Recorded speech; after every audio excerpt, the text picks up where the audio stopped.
Hi, boys and girls. I'm Mrs. Cortes, and today I will be reading chapters 1 and 2 from the story Heidi Heckelbeck and the Christmas Surprise. Heidi Heckelbeck and the Christmas Surprise by Wanda Coven, illustrated by Priscilla Burris. This story is found on SORA. Princess Charming. Chapter 1, A Letter to Santa. Hey Santa, it's me, Heidi Heckelbeck. How's it going up there at the North Pole? Hope you had a good year. Mine was very good. I hardly got into trouble. But you probably already know that. By the way, do you really see me when I'm sleeping and know when I'm awake? And are you really magical? Hope you don't mind all the questions.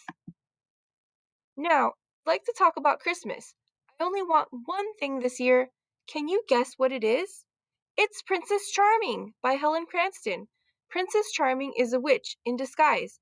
I love that because it reminds me of me. Except for one thing. Princess Charming is a princess, and I'm just a regular old kid at Dumb Old Rooster Elementary. Boring. I hope you have good weather for your sleigh ride. Your friend, Heidi. Heidi folded the letter and slipped it into an envelope. Then she addressed it in her neatest handwriting.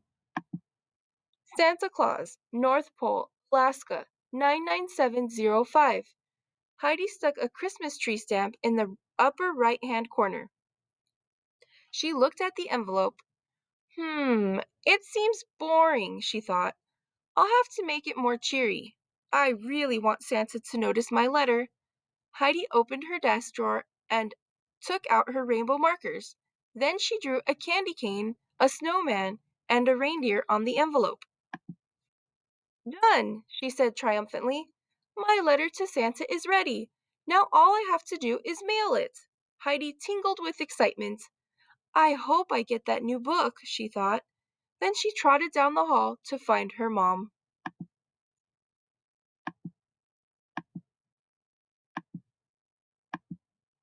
Chapter 2, Tiny Trinkets. Mom stood at her dresser and put on a small hoop earring. Her jewelry box stood open like a treasure chest.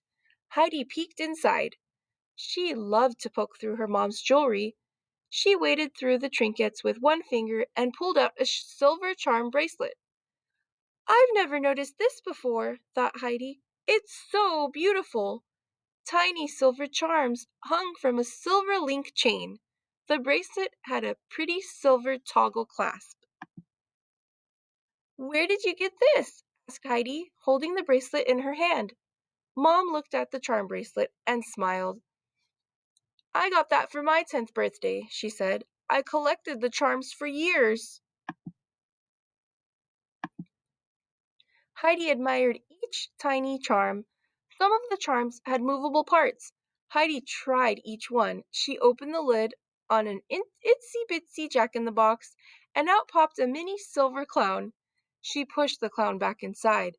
Then she opened a teeny-tiny sunglasses case and pulled out a wee pair of sunglasses. She tucked them back inside. Then she pressed a button on a mini toaster, and up popped 2 slices of toast. I love this bracelet, said Heidi.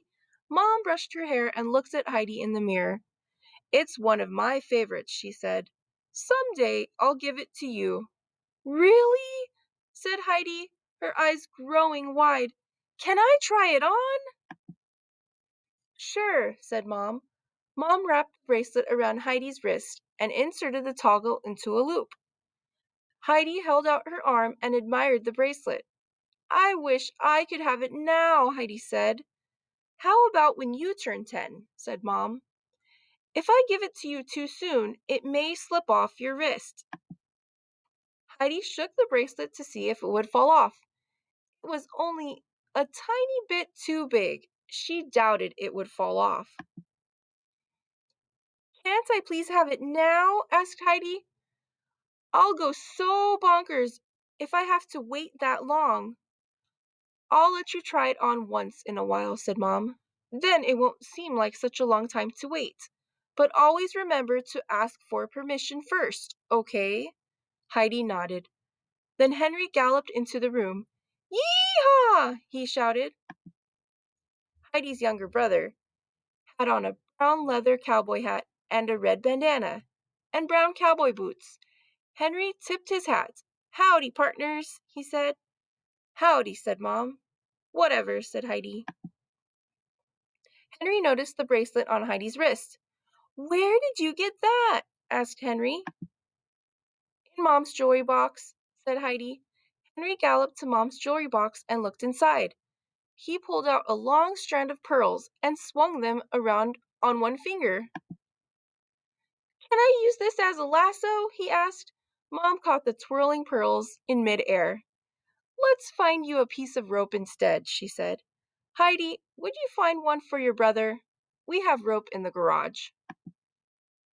"Sure, Mom," said Heidi, taking off the bracelet and placing it carefully into the box. "And then I have to mail my letter to Santa." "You're only just mailing it now?" asked Henry. "I mailed mine in October. I wanted to make sure Santa got mine first."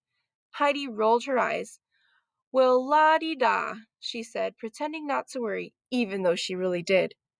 Then they raced to the garage.